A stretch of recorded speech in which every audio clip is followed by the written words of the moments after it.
Tiempo con Enrique Rodríguez Mota. Muy bien, continuamos en compañía del economista Alberto Sobalbarro, constituyente electo en el municipio Almirante Padilla, egresado de la Universidad del Zulia y también comerciante, está ligado a la industria en el estado Zulia desde hace bastante tiempo y a la lucha social a través de los distintos partidos de izquierda.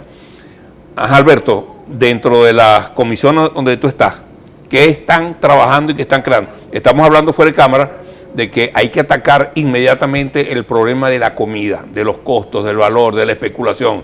Pero vamos a ver, vamos primero a la comisión tuya y después abrimos un poquito el espacio para analizar los otros temas.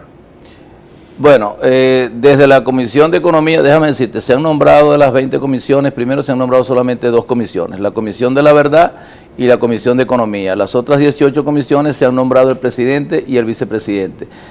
Yo ingresé a la Comisión de Economía cuando el profesor Aristóbulo Isturi estaba de presidente de esa comisión. Como todos saben, él se retiró y fue a la candidatura electoral por el estado de Anzoátegui. Aspiramos y esperemos que regrese. Y cuando se nombró la nueva Comisión de Economía y a través del camarada Piñate, yo no fui incluido en esa comisión, pero como constituyente tenemos el derecho de participar en todas las comisiones. Yo he estado asistiendo a la Comisión de Economía, por supuesto, ahí está un camarada, profesor universitario, excelente amigo y constituyente, el economista Vladimir Labrador. Él está presidiendo lo que es la subcomisión de economía financiera o la nueva estructura financiera, trabajando muy de cerca ahí en esa subcomisión con el hijo del presidente Nicolás Maduro, tratando pues de resolver los problemas puntuales en este primer momento coyuntural que vive el país para darle respuesta a la situación económica grave y difícil que tenemos. Así nos lo hizo entender el presidente de la República cuando hace casi más o menos un mes estuvo por la Asamblea Nacional Constituyente y nos entregó 8 proyectos de leyes, todas referentes a la parte económica. La más relevante era sobre el análisis desde la estructura de costos hasta tener unos precios justos o de acuerdo en 50 productos de la dieta básica, de la cesta básica. En base a eso se está trabajando. Yo creo que ya ahora pasado las elecciones regionales, esta próxima semana ya debe haber una respuesta sobre esa cesta. Sobre otros temas como el dólar paralelo también se está trabajando bastante, ya se están buscando alternativas con nosotros economistas y con otros asesores, desde el punto de vista de lo que es el desabastecimiento, la producción, la inflación inducida y estos otros temas que tienen que ver con el diario del venezolano, del por qué no consiguen un producto, si lo consiguen por qué tan alto, por qué el dólar paralelo en esa página infernal sigue subiendo como está subiendo.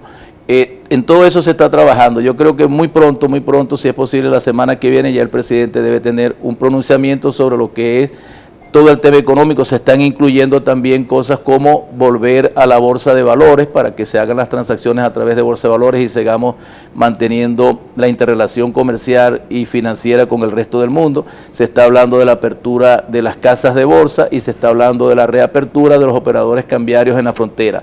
Todo este conjunto de medidas, todos estos conjuntos de políticas económicas que se están analizando, yo creo que de algún modo u otro van a enfrentar toda esta crisis y toda esta situación que tenemos. En lo coyuntural, en lo estructural, nos falta bastante, pero vamos primero a la producción, vamos primero al abastecimiento, vamos primero a bajar la inflación, vamos primero a bajar ese dólar de esa página. El gobierno sigue manteniendo el control de cambio como una alternativa de mantener el control de un dólar de 10 bolívares para las medicinas y los alimentos y un dólar que está por el orden ahorita de los 3.500 bolívares, 3.800 bolívares para los demás rubros de la economía. Hay que tener un poco de paciencia, la crisis ha sido severa, el ataque del imperialismo norteamericano y la Unión Europea, político, económico, el bloqueo financiero de los Estados Unidos de Norteamérica con respecto a la transacción de los bonos de la República y los bonos de PDVSA, eso ha liquidado muy duro lo que son esas transacciones y que son la repatriación de esas utilidades o esas ganancias o de esas transacciones. Está también la parte de no permitir... Y la campaña de venezolanos en el exterior afianzando esas cosas, ¿no? Sí, pero sin dejar de mencionar, no permitir por lo menos que Citgo, que es una empresa de capital nacional en los Estados Unidos, que tiene más o menos unas 15.000 estaciones de servicio y que compite con las estaciones de servicio norteamericanas y anglosajonas ahí, tampoco se pueden repatriar los capitales. Y la campaña sucia, la campaña de desprestigio, la campaña bestial, diría yo, de un grupo de venezolanos en Norteamérica, en Panamá, en el Caribe, en España, tratando de hacerle lobby a ese injerencismo de los Estados Unidos de Norteamérica y de la Unión Europea, nos está llevando pues a nosotros, nos ha llevado a nosotros a una situación de crisis que yo creo que ya tocó techo.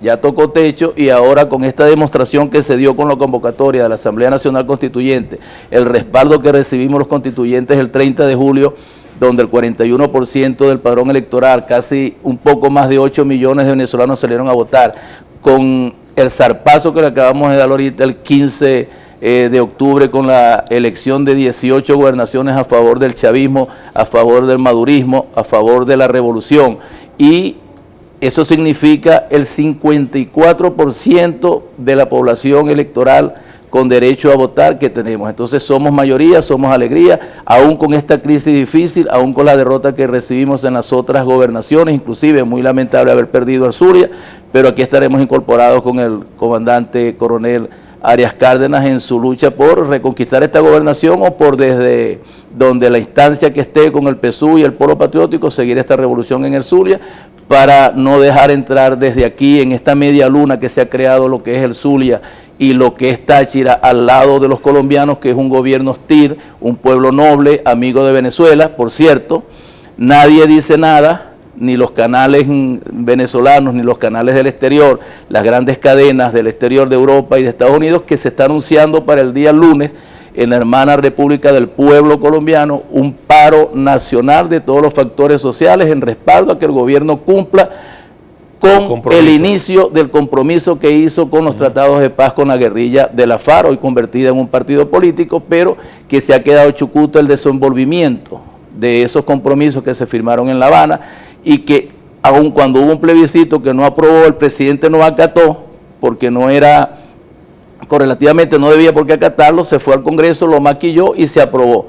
Pero aún así, a partir de lunes hay un paro nacional. Yo invito a toda la población, a ti, a tu programa, claro, a todos los periodistas, que estén atentos a lo que va a pasar en ese paro y que vean el comportamiento de las autoridades civiles y militares contra esos huelguistas que están reclamando el derecho a la paz. No, y contra los dirigentes sociales que ya han muerto desde que se firmó el proceso de paz, ya han muerto aproximadamente como 15 dirigentes.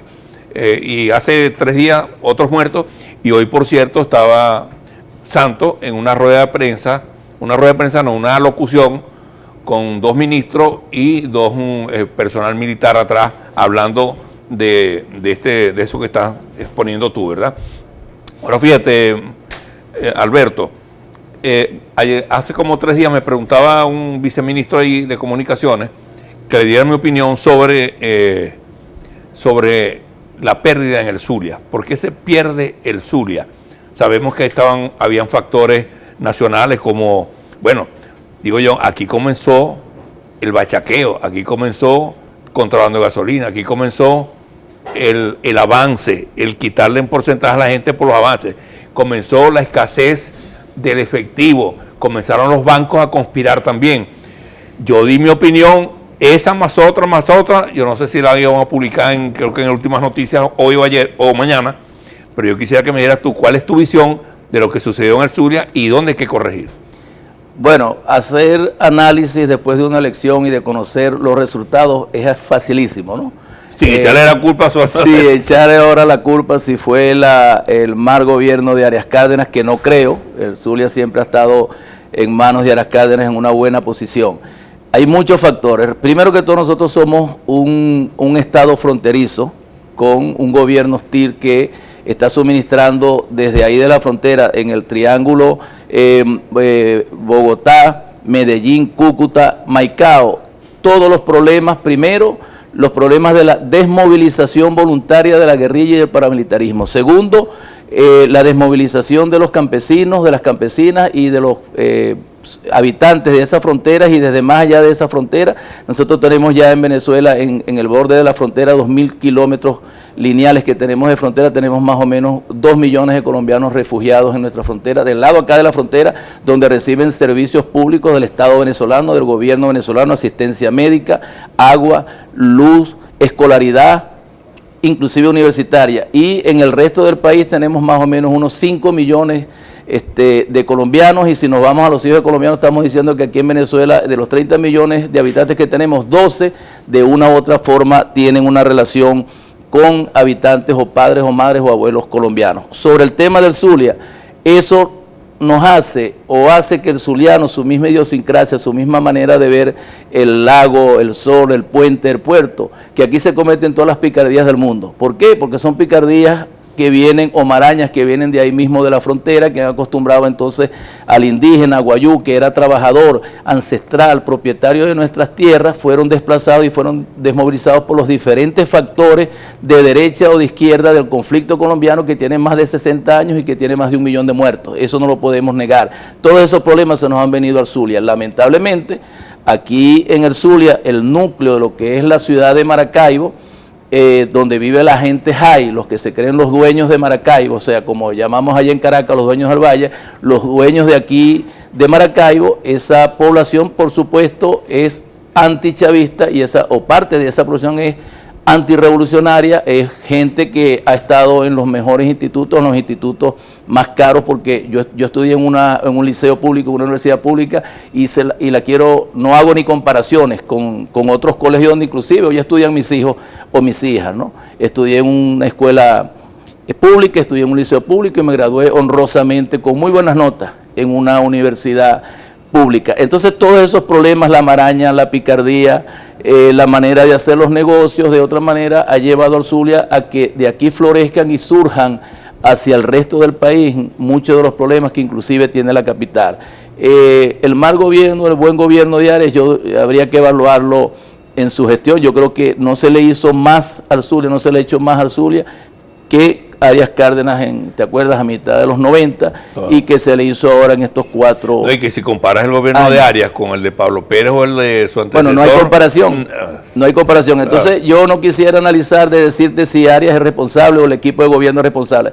En lo que respecta a Padilla, sí tengo que decir responsablemente, Padilla sí está padeciendo una situación de un poco de indiferencia en lo que ha sido la administración de esos recursos locales, pero que estoy seguro que desde la gobernación del Zulia los recursos de una u otra manera llegaron y no fueron utilizados o no fueron servidos a la felicidad del pueblo padillense. Entonces aquí se perdieron las elecciones, es verdad, y felicito, y todavía no puedo reconocer al gobernador electo y proclamado por el Consejo Nacional Electoral como el gobernador, hasta que no se subordine y vaya a la Asamblea Nacional Constituyente, que tiene poder plenipotenciario supraconstitucional, y se juramente para que entonces el cuerpo del Consejo Regional Legislativo, que es a quien constitucionalmente debe someterse, si no existiese la Asamblea Nacional Constituyente. Entonces, esperamos que él tiene hasta el día martes para que vaya a la Asamblea Nacional, por vía administrativa lo puede hacer como hizo Luis Emilio Rondón cuando fue el Consejo Nacional Electoral en pleno con sus 5